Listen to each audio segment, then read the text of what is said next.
আসসালামু আলাইকুম সুপ্রিয় ভাই ও বোনেরা, আশা করি সবাই ভালো আছেন। আজকে আমি আপনাদেরকে দেখাতে চলেছি কিভাবে বর্গাকার জমির পরিমাণ বের করে।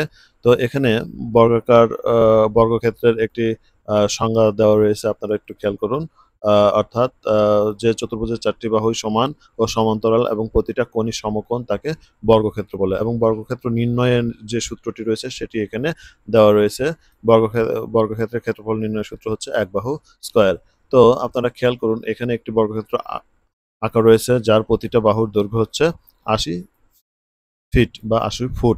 তো সূত্র অনুযায়ী আমরা দেখতেছি ১ বাহু স্কয়ার, অর্থাৎ ৮০ তার উপর স্কয়ার দিলে আমরা ক্ষেত্রফল পেয়ে যাবো। তাহলে ৮০ কে স্কয়ার করলে আসতেছে ৬৪০০ বর্গফুট, এবং সেটিকে ভাগ দেব হলো ৪৩৫.৬৬। তাহলে এটি আমাদের শতাংশে চলে আসবে, অর্থাৎ আসতেছে হলো ১৪.৬৯২৪ শতাংশ।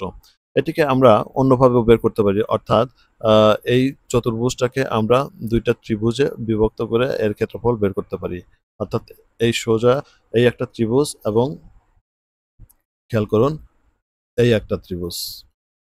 তো সেক্ষেত্রে আমরা সমকোণী ত্রিভুজের সূত্র প্রয়োগ করতে পারি। অর্থাৎ সমকোণী ত্রিভুজের সূত্রটা হচ্ছে, এগুলো আমি একটু মুছে দেই। সমকোণী ত্রিভুজের সূত্রটা হচ্ছে হাফ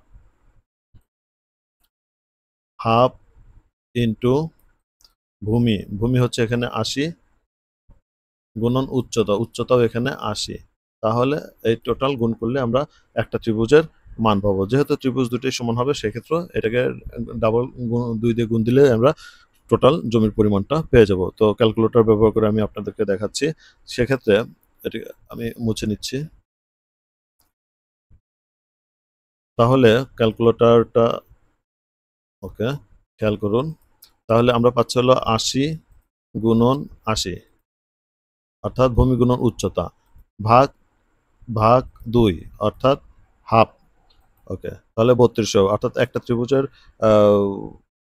ক্ষেত্রফল আসতেছে ৩২০০ বর্গফুট। তাহলে এরকম দুইটা ত্রিভুজ হবে, তাহলে গুণন ২ ৬৪, ৬৪০০ বর্গফুট। আর জমির পরিমাণ বের করতে চাইলে ভাগ ৪৩৫.৬, অর্থাৎ ১৪.৬৯ শতাংশ জমি, যেটি এখানে আমরা পূর্বে বের করে রেখেছি। তো এই ছিল আমাদের আজকের ভিডিও। আবার দেখা হবে নতুন কোনো ভিডিও নিয়ে। সে পর্যন্ত ভালো থাকুন, সুস্থ থাকুন। আল্লাহ হাফেজ।